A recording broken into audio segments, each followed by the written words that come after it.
Chers frères et sœurs en Jésus-Christ, bonjour. Que la joie et la grâce de notre Seigneur et Sauveur Jésus-Christ soient toujours avec vous. Le peuple de Dieu sait parfaitement bien que le plus grand crime contre l'humanité est le rejet du libérateur et sauveur du monde, Jésus-Christ. Mais le peuple de Dieu, principalement ses bergers, sait-il que certaines doctrines qu'il enseigne et certains comportements et attitudes qu'il affiche face aux divers problèmes de la vie des hommes empêchent les nations à connaître et à croire en Jésus-Christ et tiennent l'Église bien éloignée de son rôle de lumière du monde? C'est pourquoi le peuple de Dieu a grandement besoin de connaître et de mettre en pratique la science des saints, c'est-à-dire la parole de Dieu appliquée à tous les secteurs de la vie de l'homme. Nous croyons que les émissions qui suivent aideront grandement le peuple de Dieu à changer son comportement. Nous lui demandons donc de bien les écouter attentivement et intégralement. Que Dieu vous bénisse. Dans ma marche pour le ciel, tout peut sombrer. Si la peur met des doutes sur ma route, je chanterai. Tout le plaisir est pour nous d'entrer chez vous pour partager ces moments autour de la parole du Seigneur. Notre invité de ce jour n'est plus à présenter, c'est le frère Sébastien Kindidi. Comme vous le savez déjà, nous réalisons des émissions avec lui autour de la parole du Seigneur. Bonjour frère Sébastien Kindidi. Bonjour sœur Charlane. Nous avons un réel plaisir de vous recevoir aujourd'hui encore. Nous allons aborder un thème avec lui. Le thème est pasteur, la balle est de votre côté. Pour comprendre ce thème, il faut avoir suivi les 17 émissions précédentes.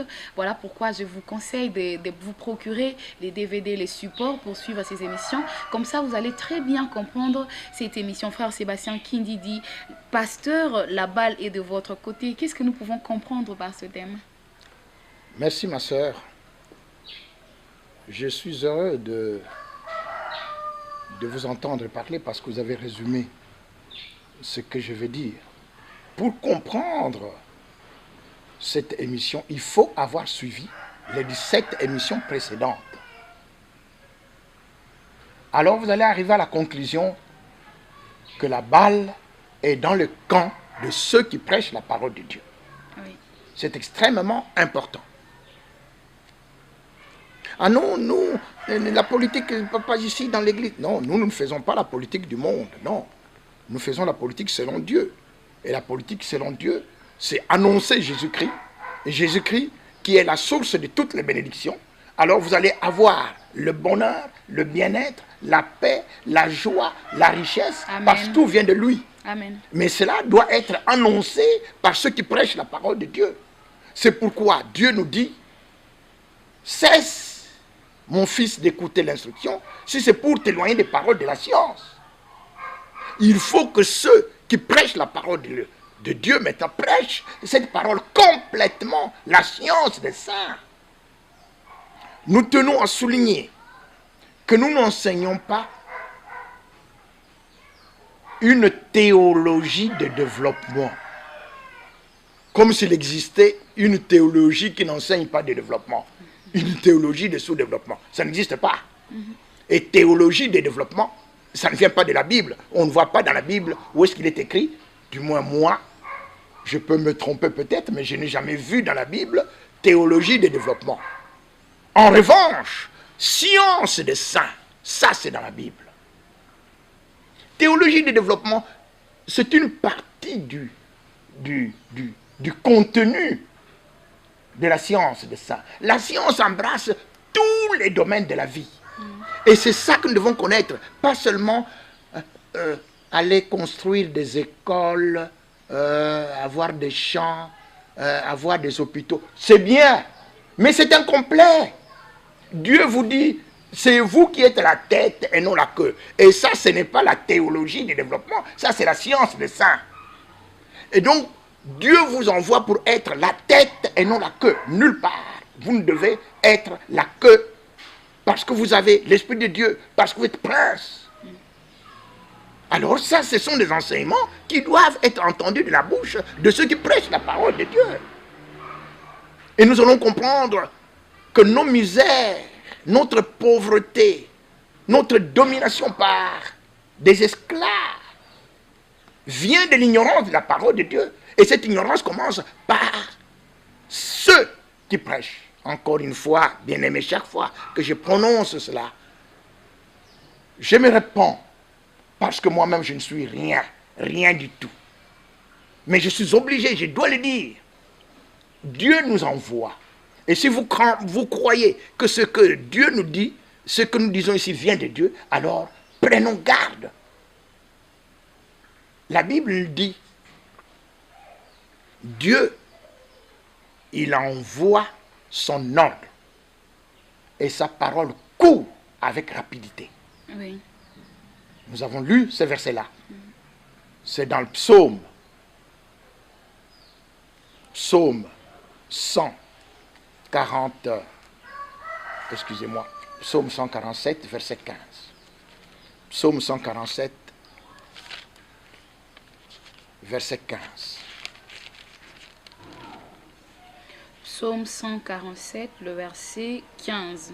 La Bible nous dit, il envoie ses ordres sur la terre, sa parole court avec vitesse. Amen. Amen. Il envoie ses ordres sur la terre et sa parole court avec vitesse. Si vous pensez que nous avons reçu un ordre de Dieu, alors participez à l'expansion rapide de cet ordre dans le monde. Parce que le Seigneur revient bientôt. Exactement. Ce que les enfants de Dieu confondent bien souvent, et ça c'est parce que ce sont des prédications que l'on entend, nous confondons bien souvent l'entrée dans le royaume de Dieu et le retour de Jésus-Christ. Ce sont deux événements distincts.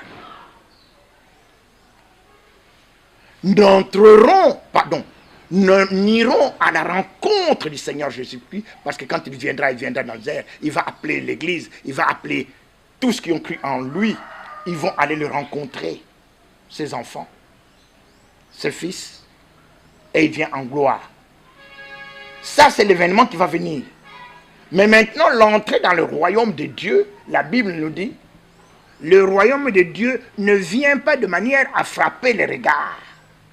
On ne vous dira pas, il est là, il est ici. Non, non. Voici, le royaume de Dieu est parmi vous. C'est le Seigneur Jésus qui se montre lui-même, n'est-ce pas? Oui. Luc, chapitre 17, versets 20 à 21. Luc 17, 20 à 21.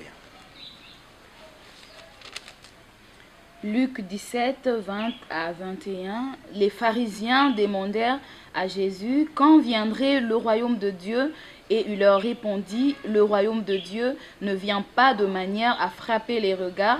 On ne dira point il est ici ou il est là, car voici le royaume de Dieu est au milieu de vous. Le royaume de Dieu s'identifie à Jésus-Christ.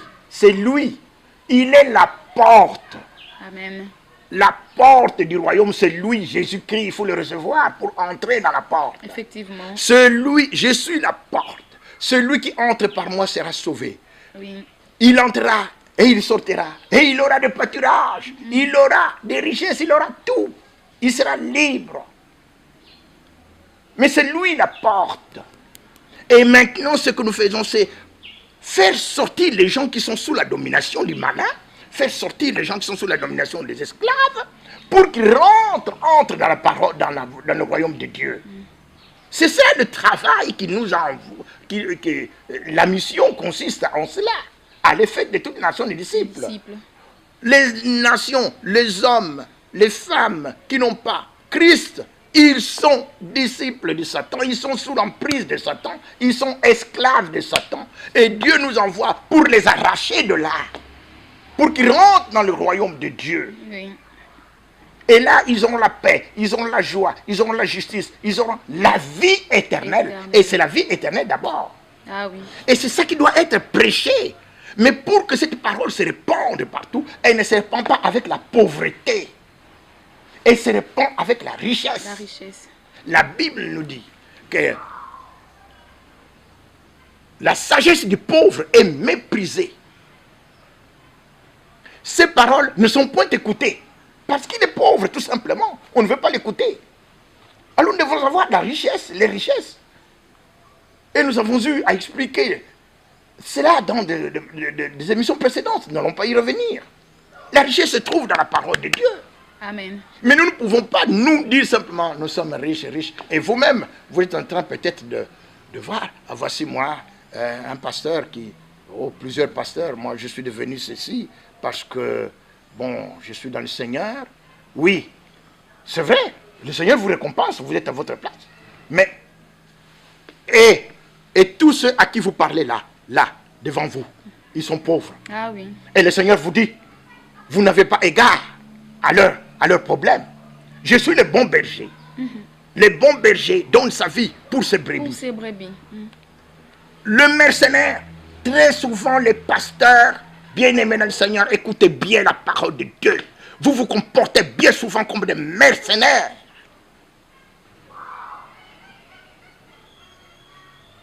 Faisons bien attention, frère. Le mercenaire voit venir le loup. Les hommes parlent, ceci, il ne dit rien. Il ne dit rien. Ah non, ça, ce n'est pas pour nous. Hein. Ça, c'est nous. Nous sommes du royaume de Dieu et nous sommes conduits par l'esprit. Ça, c'est la politique. Il voit venir le loup. Les hommes politiques viennent parler. Ils attirent les brebis dans leur camp. Venez ici, venez ici. Et ils se taisent, ils sont de côté. Ils n'ont pas pitié de leurs brebis. C'est ça que ça veut dire.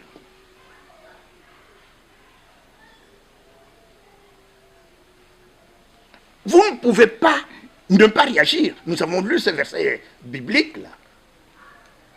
Maudit celui qui fait l'œuvre de l'Éternel avec négligence. Maudit celui qui retire son épée du carnage. Le loup vient, il vient prendre. Et vous avez l'épée, la parole de Dieu, et vous ne dites rien.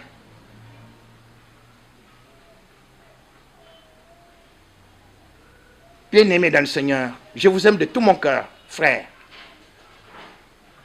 Et ce que je reçois, c'est une grâce, une grâce. Et j'ai reçu beaucoup de vous. Et je continue à recevoir beaucoup de vous.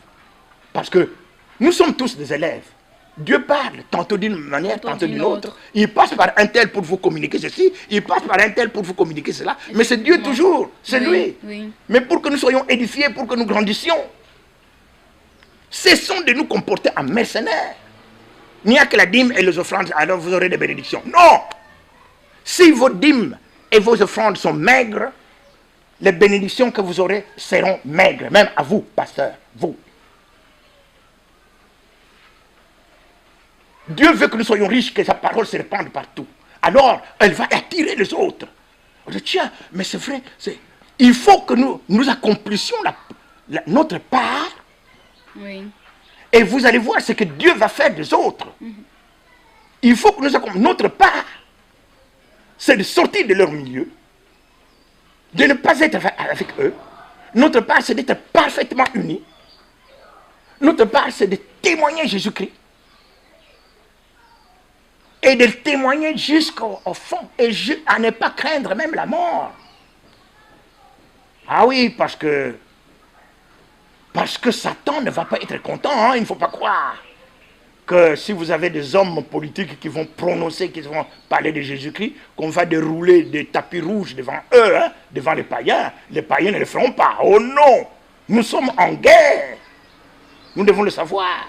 Mais le Seigneur nous dit que parmi les grands, il y a aussi ses enfants. Amen. Amen. Ma soeur, lisez.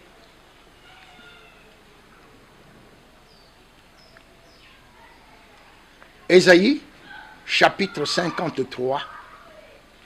Ésaïe, chapitre 53, verset 12.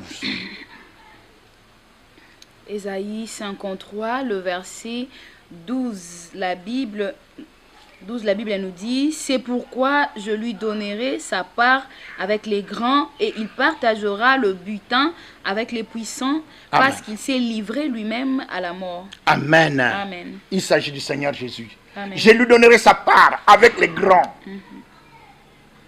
Il y a aussi les grands et même les puissants aussi à la part. Nous allons avoir la part des grands et nous allons avoir aussi la part des puissants. Pour répandre sa parole. Ce n'est pas que nous aurons ça. Non, maintenant là, si nous mettons ça en pratique, c'est immédiat. Nous allons l'avoir. Amen. Ce n'est pas le futur. Non. Dieu nous met dans une transition. Il faut que nous comprenions dans quelle période nous sommes. Nous sommes dans la période de transition où la parole de Dieu doit être prêchée partout, mais il y a aussi des gens qui vont la contrer. Dans une transition, vous avez les deux parts. D'un côté, vous avez ceux qui sont de Dieu, et de l'autre, vous avez ceux qui ne veulent pas de Dieu. Mais nous ne sommes pas un, mais nous allons nous rencontrer dans le Parlement, nous allons nous rencontrer peut-être même dans le gouvernement. Eux, ils sont du monde, ils vont parler comme le monde et le monde les écoute. Nous sommes de Dieu, et ceux qui sont de Dieu nous écoutent, ceux qui ne sont pas de Dieu ne nous écoutent pas. C'est le conflit, on ne va pas prendre des armes fabriquées par les hommes. Ah non, nous ne sommes pas de cela qui vont prendre. Nous avons des armes bien plus puissantes, la parole de Dieu. Mais nous allons être dans cette confrontation-là. Il y a les fils des ténèbres et il y a les fils du royaume. Ils vont entrer dans ce conflit-là. Nous, notre but, c'est que les gens viennent, entrent dans le royaume de Dieu. Dans le royaume de Dieu. Mais eux, ils font tout parce qu'ils sont envoyés par l'autre, c'est-à-dire Satan, par l'ennemi, qui ne veut pas que Jésus-Christ règne. Et il va tout faire, il va essayer de tout faire. Il va aller dans la parole, dans leur mauvaise parole, dans leur mauvaise manière de penser et de parler, mais ils vont aller aussi même dans la corruption pour que les enfants de Dieu ne se taisent, pour que les pasteurs ne puissent pas prononcer la vérité, et ils vont même aller dans des menaces de mort. Ce sont des choses que nous allons vivre. Mais la Bible nous dit, ne craignez pas ceux qui peuvent tuer le corps, mais qui ne peuvent pas tuer l'âme. Craignez celui qui peut tuer le corps et l'âme pour les envoyer en enfer, à Genèse. Ne cherchez pas à sauver votre vie. Non. Celui qui cherche à sauver sa vie, la perdra. Celui qui cherche à conserver sa vie, il va la perdre. Comment va-t-il la perdre? Mais le Seigneur va venir. Le Seigneur va venir régner.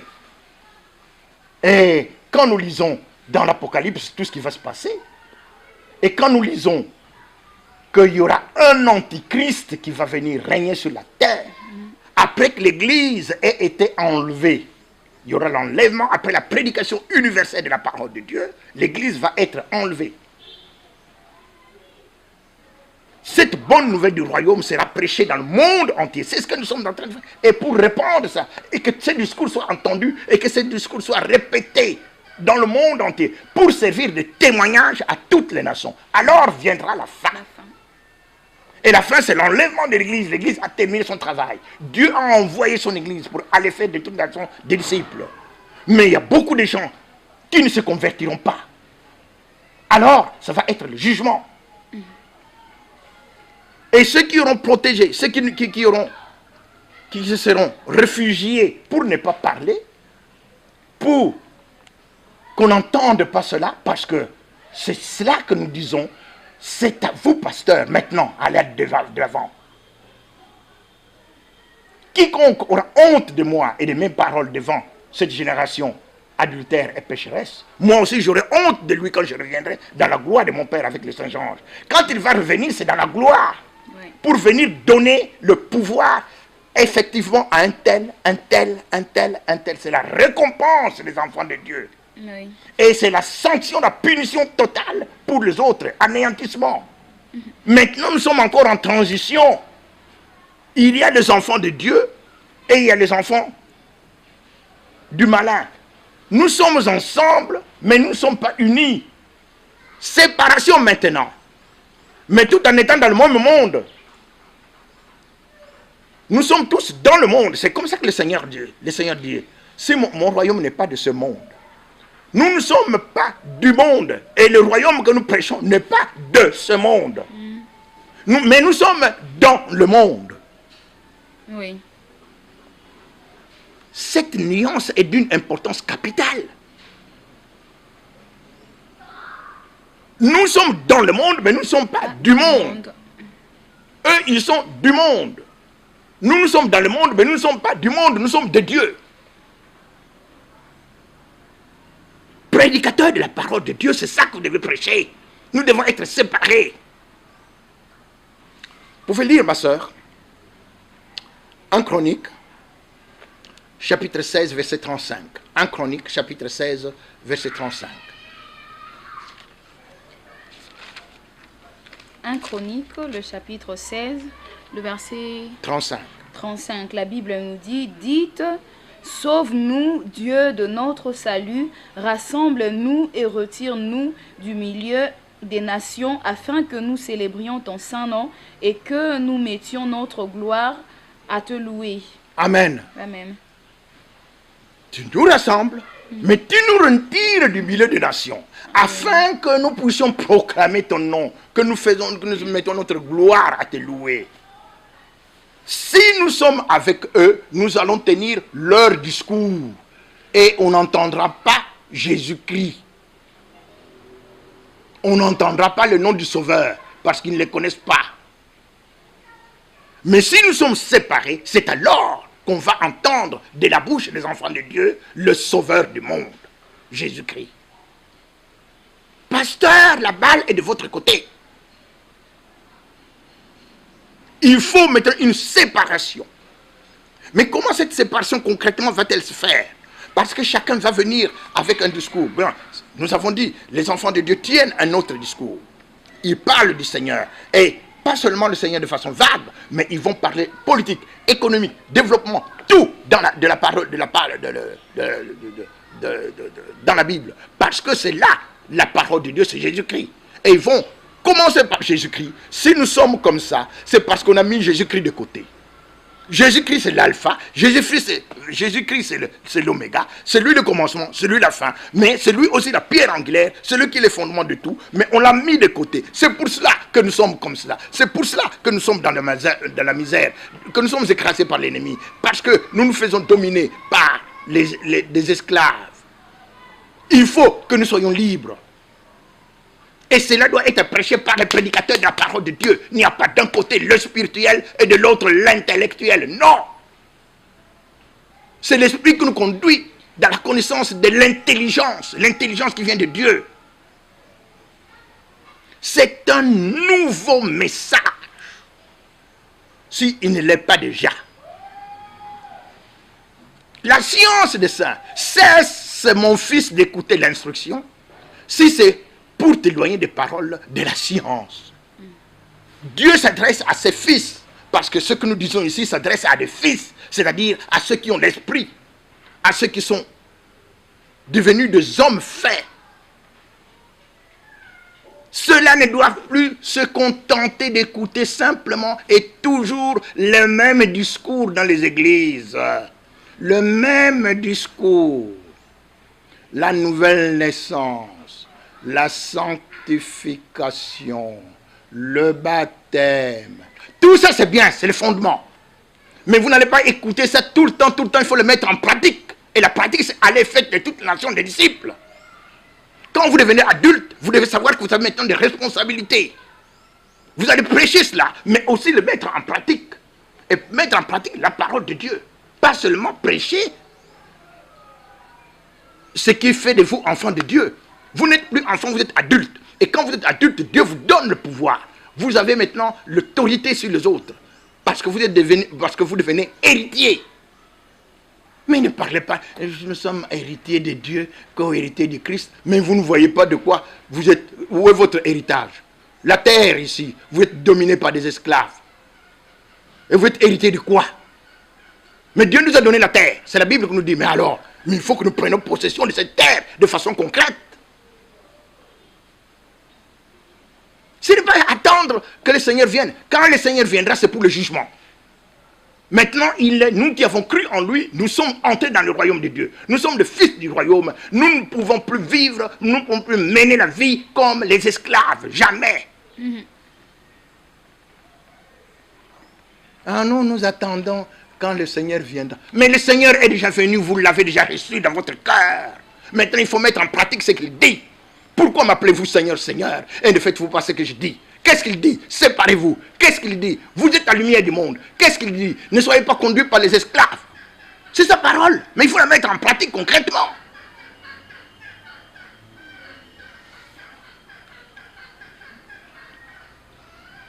Mais maintenant, avec tout ce brouhaha-là, comment est-ce qu'on va distinguer les enfants de Dieu et les enfants du malin? Nous l'avons dit, nous avons répété. Que quelqu'un d'autre te loue, Oui. et non pas ta bouche. Un étranger, et non pas tes lèvres. Ah, cela veut dire que les enfants de Dieu, ceux que Dieu a envoyés pour des fonctions et des fonctions politiques, ils ne doivent pas faire de leur propagande individuelle.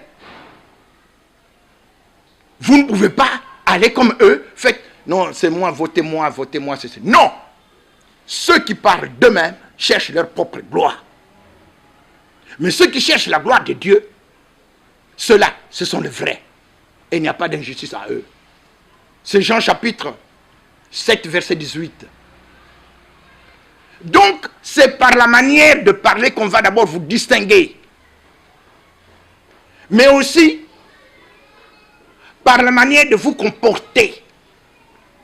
Vous ne faites pas comme eux, avec des pancartes, votez-moi. Oh, vous savez, nous avons tous fait cela. Hein? On grandit. La révélation est progressive. Nous tous, nous avons fait cela. En 2006, j'étais candidat à la législature pour le Parlement. Et voter pour Sébastien Kindidi, serviteur de Dieu. Je l'ai fait avec des pancartes partout là, selon les moyens financiers dont on disposait. Maintenant, je ne fais plus jamais cela. Et on a vu d'autres serviteurs de Dieu aussi, des prophètes. C'est moi que Dieu a envoyé, votez-moi. Et dans un autre coin, un autre prophète, un autre pasteur. Non, ne le faites pas. C'est moi, et l'autre c'est moi. Ne le faites plus. Alors la question maintenant, mais comment vont-ils être votés par la population sans faire leur propre publicité? Parce que les autres vont venir avec des pancartes, avec toutes sortes de choses. Les moyens de séduction. La Bible nous dit que nous devons sortir de l'état d'enfant, ballottant à tout vent de doctrine par les moyens de séduction des hommes. Moyens de séduction avec de grandes pancartes, un tel. Moyens de séduction, on vous promène là, on distribue des cadeaux. Moyens de séduction. Et on entre même dans les églises. Moyens de séduction. On reçoit, les pasteurs reçoivent des gens qui viennent distribuer des livres, des cahiers et tout ça. Et on fait l'éloge sur eux. Oh bien-aimés, c'était une erreur. L'erreur, vous ne le faites plus.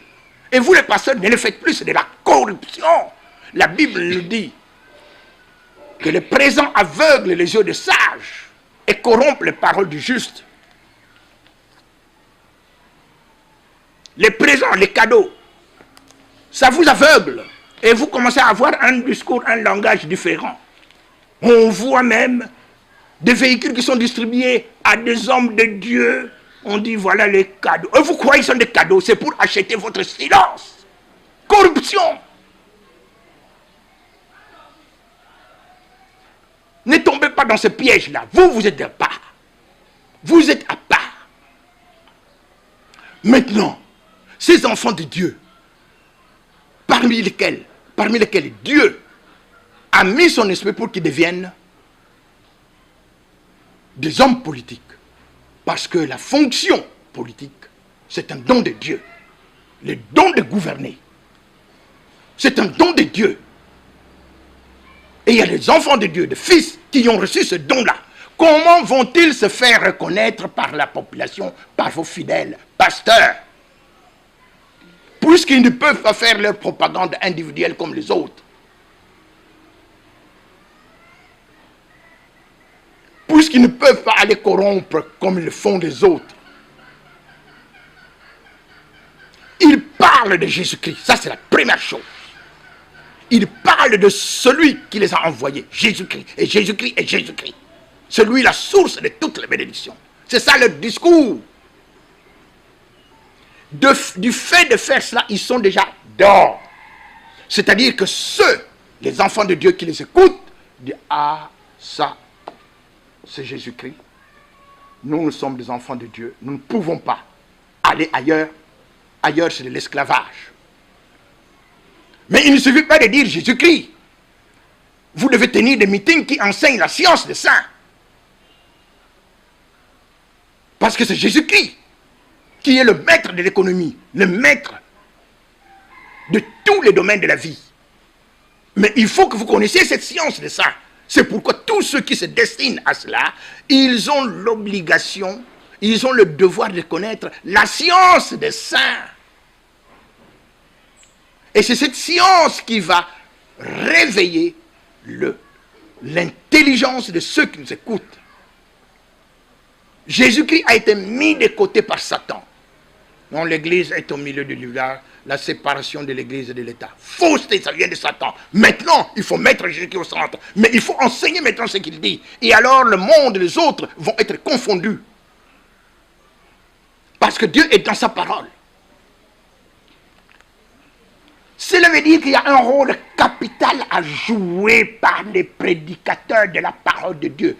Ils sont les rassembleurs. Malheur aux bergers qui dispersent mon troupeau.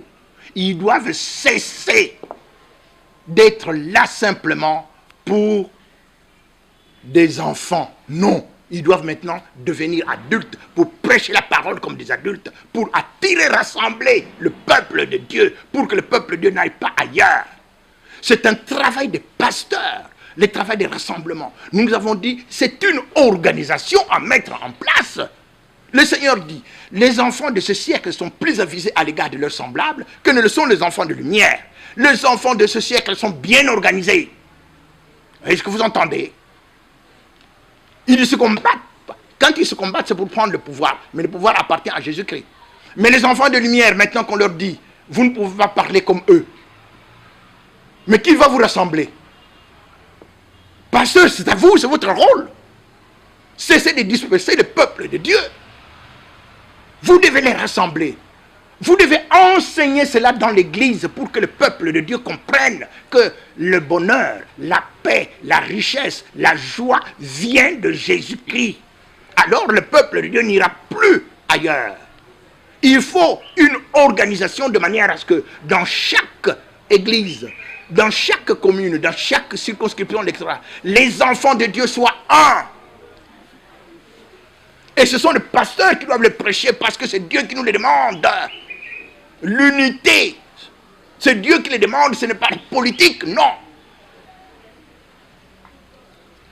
Frère Sébastien, nous courons derrière les temps, nous cheminons déjà vers la fin de cette émission. Pour rappel à ceux qui viennent de nous rejoindre, nous sommes là avec le frère Sébastien Kindidi dans un enseignement autour du thème « Pasteur, la balle est de votre côté ». Comme je l'ai dit au début, pour bien comprendre cet enseignement, il faudra suivre les 17 émissions précédentes. Frère Sébastien, nous cheminons vers la fin. Si vous pouvez conclure ou résumer le message d'aujourd'hui.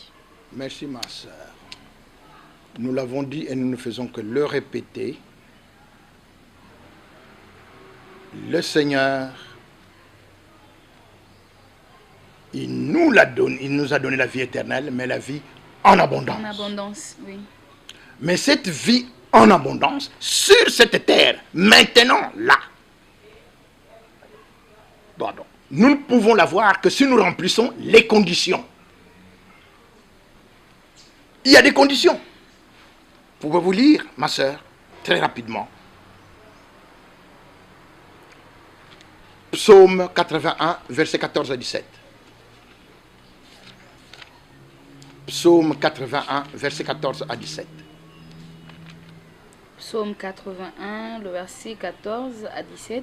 La Bible nous dit « Oh, si mon peuple m'écoutait, si Israël marchait dans mes voies, en un instant je confondrai leurs ennemis, je tournerai ma main contre leurs adversaires. Ceux qui haïssent l'Éternel le flatteraient et le bonheur d'Israël durerait toujours. Je le nourrirai du meilleur froment et je le rassasierai du miel du rocher. » Amen.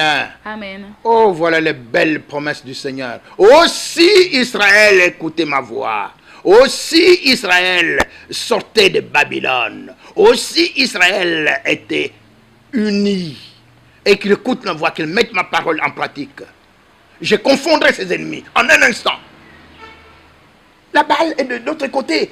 Nous sommes en train d'attendre que le Seigneur, nous prions beaucoup, le Seigneur fait, mais Dieu a déjà parlé, mais la balle se trouve de notre côté, pasteur. Faisons notre part et Dieu va faire la sienne. Je vais vous terminer par vous raconter une petite histoire. C'est pour vous dire ce qui va arriver.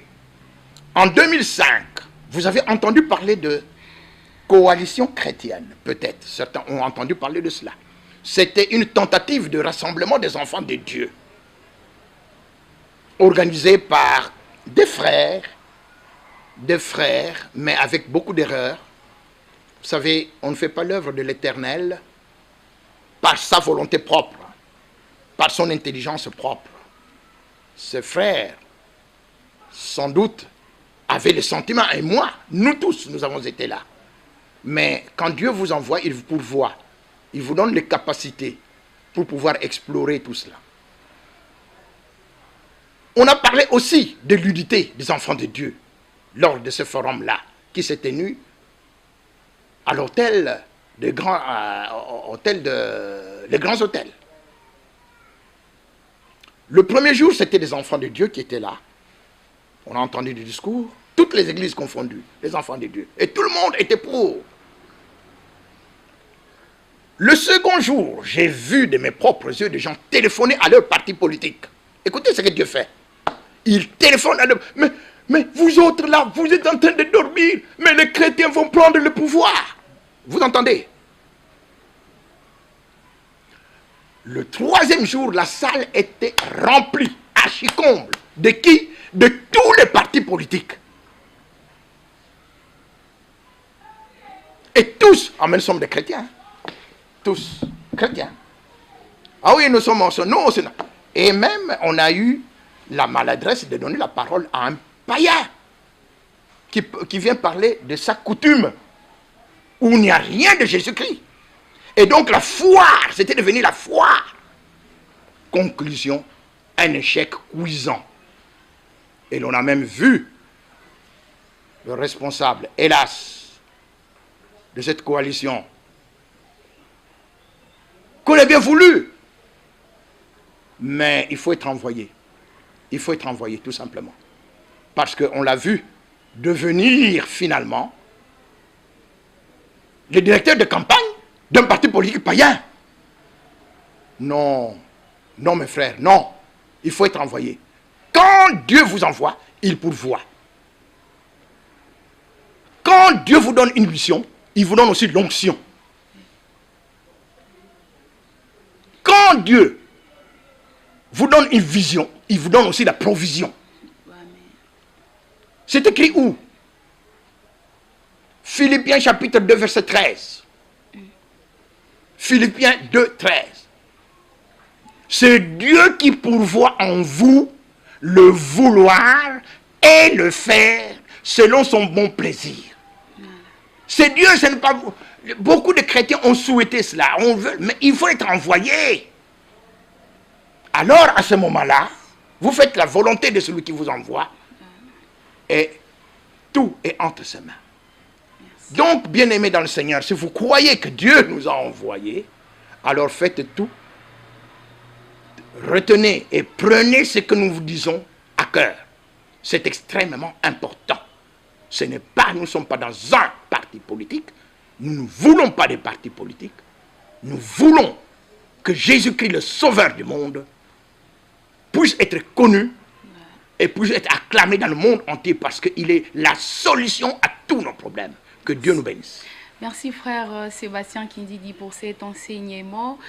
Pour rappel, le frère Sébastien vient de nous donner un enseignement sur le thème « Pasteur, la balle est de votre côté ». Si vous pour bien comprendre le contenu de ce thème, il faudra suivre les 17 émissions précédentes qui sont déjà disponibles pour vous. Pour plus de précisions, vous pouvez contacter le frère Jean-Pierre Bouendois au numéro 09 98 17 02 67. Je répète, le 09 98 17 02 67. Vous pouvez également contacter le pasteur Jean-Pierre Binda au numéro 09 98 68 2000. Je répète, les 09 98 68 2000 ou au numéro 089 53 58 870, le 089 53 58 870. Frère Sébastien Kindidi, si vous pouvez une fois de plus répéter votre numéro pour d'autres préoccupations, pour besoin de soutien, on peut vous contacter directement. Oui, ma soeur, c'est toujours le même numéro, 09 999 40 158. Nous répétons 09 999 40 158. Voilà, nous sommes arrivés à la fin de ce numéro de votre émission. Vous avez suivi avec beaucoup d'attention et je sais que chacun de nous a tiré sa part. On se retrouve prochainement si le Seigneur ne revient pas. D'ici là, portez-vous bien. Dans ma marche pour le ciel, tout peut sombrer. Si la peur met des doutes sur ma route, je chanterai, tu es fille.